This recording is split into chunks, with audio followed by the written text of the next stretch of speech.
일본의 바람.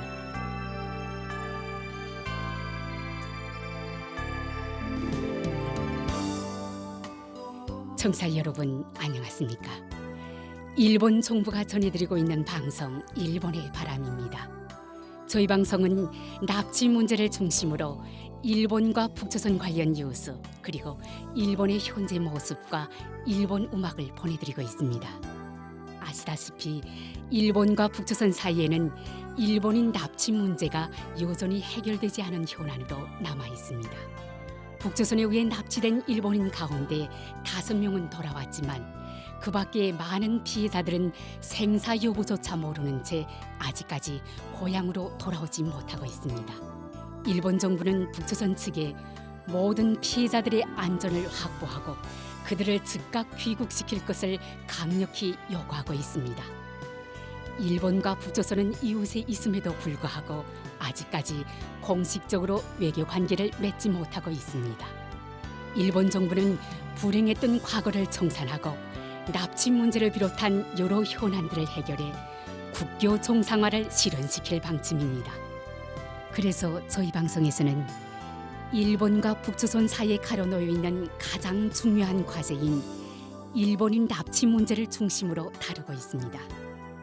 그럼 오늘도 마지막까지 함께 해주시기 바랍니다. 먼저 일본의 바람 뉴스입니다. 2월 15일 하야시 내각 관방장관 겸 납치 문제 담당 대신은 북조선에 의한 납치 피해자를 구출하는 지사 모임의 회장 대행인 하나즈미 히데요 니가타현 지사 외에 이 모임의 대표자들과 면담하고 납치 문제 해결에 관한 요청서를 수령했습니다. 오늘은 그 자리에서 진행된 하나즈미 회장 대행과 하야시 대신의 발언을 소개해드리겠습니다. 먼저 하나즈미 회장 대행의 발언을 들어보시겠습니다. 일본 총리께서 강한 결의로 임하고 계신다는 것은 잘 알고 있습니다만 좀처럼 진전을 볼 수 없다는 점에서 매우 유감스럽게 생각하고 있습니다. 납치 피해자 본인도 가족분들도 이미 고령이 되셔서 이제는 정말 한시의 여유도 없기 때문에 전력을 다해 주시기 바랍니다. 구체적으로는 4가지로 요청 사항을 정리해 보았습니다. 첫 번째는 한시라도 빨리 일조 협의를 하는 것과 두 번째로는 눈에 보이는 형태로 구체적인 성과를 조기에 내는 것, 세 번째는 미국을 비롯한 국제사회와 연계하여 착실히 노력하는 것, 네 번째는 조선 반도 유사시에는 납치 피해자 구출을 포함한 안전 확보에 모든 노력을 기울이는 것, 다섯 번째로는 특정 실종자의 정보 수집과 조사를 진행하는 것, 그리고 여섯 번째는 국민 여론을 높이기 위해서도 정부의 대응 상황에 대해 가능한 한 정보를 제공하는 것을 부탁드리고 싶습니다. 지사 모임은 계속해서 정부의 대처에 대해 전력으로 뒷받침할 것이므로 하루라도 빠른 귀국을 실현시키기 위해 전력을 다해 주시기를 부탁드리겠습니다. 하나즈미 회장 대행의 이 발언을 듣고 하야시 대신은 다음과 같이 말했습니다. 요청서는 방금 잘 받았습니다. 지금 말씀하신 것처럼 2002년 이후 한 명의 납치 피해자 귀국도 이루어지지 않고 있습니다. 이는 뼈아픈 심정으로 매우 무겁게 받아들이고 있습니다. 지사 모임의 여러분들께서는 평소부터 이 문제 해결을 위한 활동에 적극적으로 노력하고 계신 점 감사히 말씀을 드립니다. 가나가와현에서는 영화 메구미 상영회 그리고 패널전의 개최와 작년 12월에는 메구미 씨와 가족의 사진전 개최를 하셨습니다. 또 니가타 현에서는 현민 집회를 매년 개최하고 계십니다. 그리고 도토리 현에서는 정부와 공동 개최로 국민 모임을 매년 개최하고 계십니다. 앞으로도 전국 각지의 활동과 확실하게 연계해 나가겠습니다. 이 납치 문제는 역사상의 사건이 아니라 지금도 납치 피해자가 자유를 빼앗기고 귀국할 수 없는 상태가 계속되고 있는 그런 의미에서 현재 진행 중에 있는 문제라고 생각합니다. 작년 12월에 저도 메구미 씨의 납치 현장을 시찰했습니다. 바로 주권, 국민의 생명과 안전에 관한 중대한 사안인 이 납치 문제 해결이 국가적 과제라는 사실을 다시 한번 현지에서 실감하게 되었습니다. 바다가 바로 옆에 있고 그 신사가 있는 곳이라든지 골목으로 들어가면 바로 주택가. 사실 제 고향인 시모노세키시, 일본의 쪽에 메구미 씨의 납치 현장과 아주 비슷한 곳이 있어서 남의 일이 아니라는 느낌이 들었습니다. 메구미 씨의 귀가를 애타게 기다리시는 어머니 사키에 씨의 괴로움이란 이루 말할 수 없을 거라는 생각이 들었습니다. 일본 총리 스스로가 국조선과의 현안 해결을 위해 김정은 위원장과의 수녀 회담을 성사시키기 위해 총리 직속의 고위급 협의를 추진해 나갈 것이라는 것을 예전부터 말씀해 오셨습니다. 저도 납치 문제 담당 대신 겸 내각 관방 장관으로서 이러한 총리의 지시하에 정부가 하나가 되어 노력하겠습니다. 계속해서 여러분의 지원과 협력을 부탁드리는 바입니다. 이상 일본의 바람 뉴스였습니다.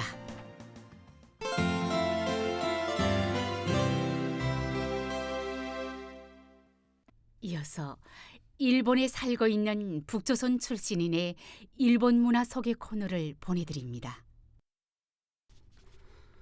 북조선의 청취자 여러분, 안녕하십니까? 오늘의 일본 문화 소개 코너에서는 달 무인 탐사기에 대하여 소개해 드리려고 합니다. 북조선의 청취자 여러분, 일본 최초의 달 표면 착륙을 목표로 하는 소형 달 착륙 실증기 슬림은 고성능 디지털 화상 기술로 달을 조사할 예정으로 지구의 주위를 돌면서 달회로의 착륙을 준비하고 있었던 소식을 작년 9월에 여러분들에게 소개하였습니다.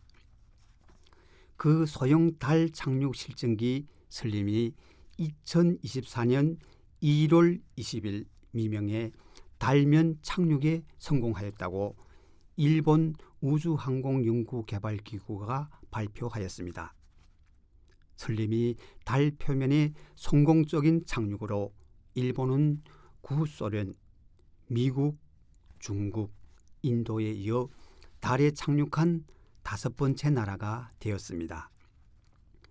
그리고 1월 25일 일본 우주항공연구개발기구가 공개한 한 장의 사진이 세계에 충격을 주었습니다. 사진은 착륙에 성공한 소형 슬림을 포착한 사진이었던 것입니다. 달 표면에 착륙한 슬림을 촬영한 것은 우주항공연구개발기구와 완구제조사, 복합기업, 대학의 사자에 의해 공동개발품인 완전 자율형 달면 탐사 로봇이었습니다. 로봇 제어 시스템이나 촬영으로부터 데이터 전송까지의 화상 처리라고 하는 중요한 부분을 개발한 것은 복합기업이라고 합니다. 완전 자율형 달면 탐사 로봇은 슬림이 달면에 착륙하기 직전에 고도 약 5m에서 또 하나의 달면 탐사 로봇과 함께 방출되었다고 합니다. 완전 자율형 달면 탐사 로봇은 달면에 도달한 후에는 주행, 선의 모드로 변형하여 자율 제어에 의해 설림 주변을 주행하면서 여러 장의 사진을 촬영하고 또 다른 탐사 로봇을 통해 지상으로 보냈다고 합니다. 한편 설림은 착륙 직전에 두 기의 메인 엔진 가운데 한 기에 어떤 이상이 발생해 상정했던 바와 다른 자세로 달면에 착륙했기 때문에 탐사기에 탑재된 태양전지의 태양광이 닿지 않아 발전을 확인할 수 없었다고 합니다. 이 때문에 일본 우주항공연구개발기구는 일단 탐사기의 전원을 끄고 향후 태양전지에 태양광이 닿아 전력이 복구되면 탐사기가 자동적으로 기동해 운용을 다시 할 수 있도록 복구 작업을 계속해왔다고 합니다. 그런 가운데 설림이 달면에 착륙에 성공한 지 8일 만인 1월 28일에 설림이 태양전지가 발전해 지상과 탐사기와의 통신을 확립하는 데 성공했습니다. 우주항공연구개발기구는 향후 달면을 특수한 카메라로 촬영하는 등 달의 기온을 찾는 조사를 진행하기로 하였다고 밝혔습니다. 그간 달 착륙은 수 킬로미터 범위 내의 안전한 장소를 선택했었다고 합니다만 일본의 무인 탐사기 설림은 착륙 목표 지점과의 오차를 100m 이내로 하는 세계 최초의 핀포인트 착륙에도 성공했습니다. 저는 지구로부터 약 38만 킬로미터 거리에 있다고 하는 달 표면에 핀포인트 착륙한 설림의 정확성과 선명한 색사진을 보고 일본의 우주과학기술의 발전에 놀람과 함께 감동받았습니다. 북조선의 청취자 여러분, 설림의 태양전지의 발전에 대해서는 설림이 달면에 착륙한 지 이미 일주일 이상이 지났었기 때문에 고온의 조건 하에서 기기가 정상적으로 동작하는지도 하나의 큰 과제였다고 합니다. 거의 대기가 없는 달에서는 밤낮의 온도차가 매우 크고 달의 적도 부근에서는 온도가 낮에 100도 이상이 된다고 합니다. 영국의 저명한 우주과학자는 섭씨 100도라는 상상을 초월하는 가혹한 환경이 관측기계의 반도체 등에 악영향을 미치기 때문에 고온을 견디면서 설림이 훌륭하게 부활한 것은 역사적인 성과라고 칭찬하였습니다. 일본 우주항공연구개발기구는 이번 설림 달 표면 착륙에 앞서 이미 2번이나 탐사기의 소행성 착지를 성공시켰습니다. 또한 일본 우주항공연구개발기구는 미국 항공우주국이 주도하고 있는 50년 넘는 기간 만에 유인 달면 착륙과 지속적인 달면 주둔 등리 계획에 유럽 등 각국과 함께 추진할 계획이라고 합니다. 일본 우주항공연구개발기구는 2024년 2월 17일에 H3 로켓 시험기 2호기의 발사에 성공하였다고 밝혔습니다.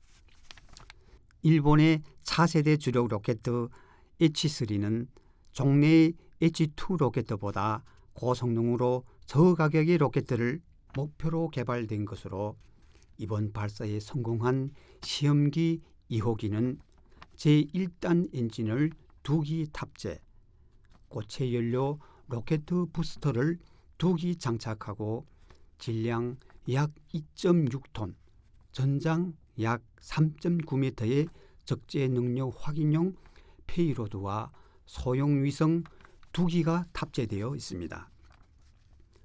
대폭적인 발사 비용 절감을 통해 상업 수주면에서 국제 경쟁력이 있는 로켓을 실현하기 위해 일본에서는 처음으로 기체의 설계 개발 단계부터 민간 기업인 미쓰비시 중공업이 주체적 역할을 했습니다. 북조선의 청취자 여러분, 북조선의 경우 그동안 탄도미사일은 핵무기 개발과 함께 진행되고 있으며 탄도미사일이 핵, 화학, 생물무기의 탄두 운반 수단으로 사용될 가능성 등이 있기 때문에 북조선이 탄도미사일 기술을 사용한 로켓 발사하는 것은 유엔 안전보장리사의 결의로 금지되고 있습니다. 북조선은 그러한 유엔 안보리 결의에도 불구하고 지난해에도 탄도미사일을 번번이 발사해 지난해 11월에는 군사위성인 만리경 1호 발사에 성공했다고 발표했습니다. 최근 인공위성에 실시간 비행 정보를 제공하는 추적 사이트가 만리경 1호의 위성 정보를 공개하였습니다만 위성의 고도가 점점 내려오고 있다고 합니다. 일반적으로 위성은 궤도 유지를 위한 추진 장치를 탑재하고 고도를 유지하고 있다고 합니다.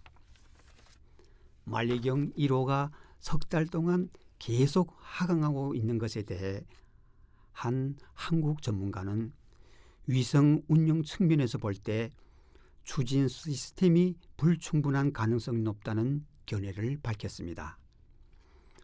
고도가 지속적으로 낮아지면 위성 궤도가 바뀌기 때문에 원하는 장소와 시간의 촬영 활동이 어려워질 수가 있습니다. 또한 고도가 낮으면 낮을수록 위성이 떨어지는 속도도 빨라져 추진 장치가 없다면 위성 운용 기간도 짧아지게 된다고 합니다. 우주 전문가들은 위성 발사 기술도 중요하지만 위성을 정상적으로 운영하려면 그보다 과학기술의 종합적인 발전 없이는 어려운 분야라고 강조하고 있습니다. 오늘의 일본 문화 소개 코너에서는 일본의 달면 무인 탐사기에 대하여 소개해 드렸습니다. 일본 문화 소개 코너를 청취해 주신 북조선의 여러분 대단히 감사합니다. 안녕히 계십시오. 이상 일본 문화 소개 코너였습니다.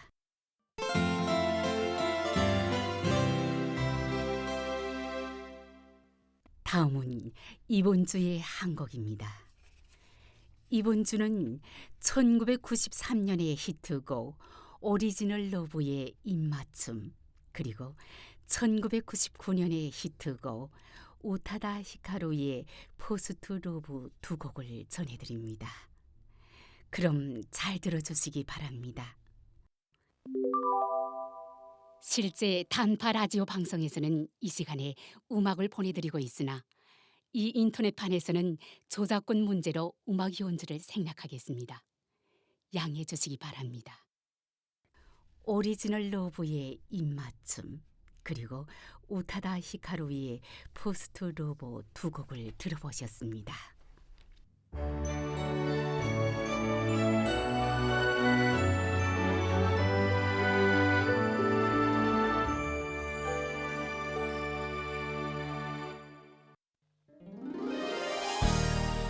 이 방송 일본의 바람은 북조선에 의해 납치되어 지금도 여전히 북조선에 옥류되어 있는 일본인들에 대해 알리고 일본에 대한 이해를 높이고자 일본 정부가 제공하는 방송입니다. 납치 문제 해결은 일본 정부에게 있어 한시라도 빨리 해결해야 할 최우선 과제입니다. 일본 정부는 북조선에 의해 납치된 피해자분들의 안전을 확보해 한시라도 빨리 돌아오게 하는 것이 무엇보다 중요하다고 생각하고 있습니다. 현재 일본 정부는 다음 12명을 북조선에 납치당한 채 지금도 여전히 옥류되어 있는 납치 피해자로 인정하고 있습니다.